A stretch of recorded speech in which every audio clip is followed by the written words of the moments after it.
From the times of the ancient Greeks, the art of speaking, or rhetoric, was considered one of the great disciplines.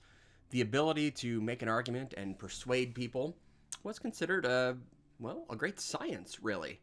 The problem is that very early on, people also realized that you could say one thing and, not really mean it, or not really hold that belief. To argue one side of an argument and then quickly turn around and argue the other side just as persuasively.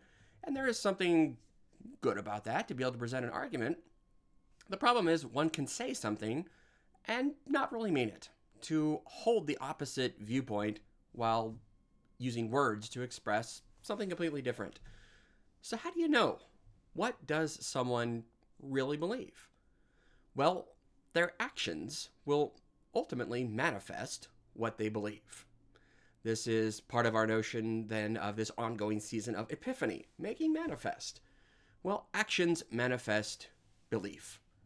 And to some extent, that's a little bit what we saw play out in our country yesterday.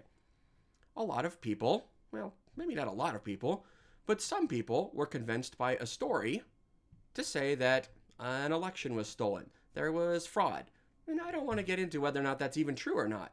But what we saw was there were people who believed that was true, encouraged by the president and others to believe that story, and they acted on that. And I don't know, you can debate whether that's right or wrong, but if someone tells a story that is compelling enough, people act on those stories.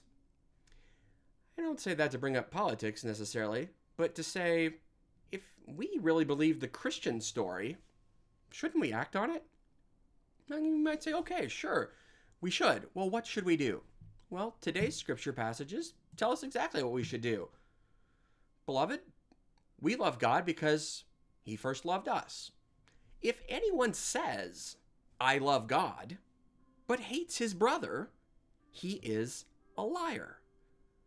So if we say we love God, our actions should manifest that we really believe that. At the founding of our country, people said that they loved freedom, that nothing was greater than freedom from tyranny, and to establish our own form of government. How do we know that they really believed that and it wasn't just rhetoric? Well, because those same people pledged their lives, their fortunes, and their sacred honor to protect the new government that they were forming. And many of them did give up their lives, fortunes, and sacred honor. It was hard. They put their money where their mouth was, and that's how we know they really believed it. The same is true at the founding of our church. People said that they saw Jesus die on the cross on Good Friday, and they saw him alive again on Easter Sunday and for 40 days after that. How do we know that those are not just words? Because they died for it. This isn't some story they make up. If it was just a story that they made up and it wasn't true, well, their actions don't match. Their actions are that they were willing to die for the truth of what they had seen. That's how come you and I are Christians to this day, because the story and the actions matched. It was compelling that people had really seen Jesus risen from the dead. Well, what about our actions today? Someone who says, I love God, and hates his brother is a liar. One cannot say, I love God, and then hate someone made in the image and likeness of God. Why are not more people Christian? Why are not more people converted by the very compelling story of Jesus risen from the dead? Well, because we don't act like it as Christians. We don't act like the people around us are people we hope to spend forever in the resurrection in eternity with. How can we hate our brother and sister right now in this world, and then immediately we die and we believe we're risen from the dead and we're with that same person forever in heaven who we hate right now? That doesn't make sense. If we really believe that Jesus is risen from the dead and that we are made for another world other than this world, then why do we act as if this world is all there was? Why do we act as if politics or sports or money or fame or anything matters at all compared to the life of heaven? Well, the answer is that our actions manifest what we really believe. And sadly, I think what we really believe in a lot of cases is that this world is maybe all there is. We act that way.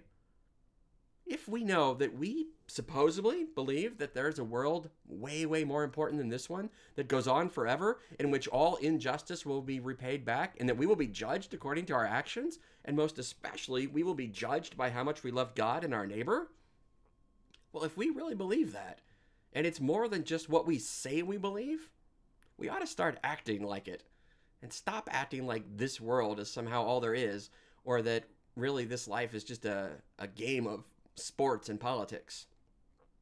I believe that there really is life after death. We're all going to stand before God, and we'll all stand with each other. So my actions need to reflect that. And I, like everybody else, need to do some soul searching to say, do they? Do I really act in accord with what I say I believe? Maybe I need to look at what I believe, and then I really need to look at my actions. If anything we learned from yesterday, it's that stories are really compelling. And the Christian story is really compelling. So let's start acting like it. Especially by loving our brothers and sisters. God bless you.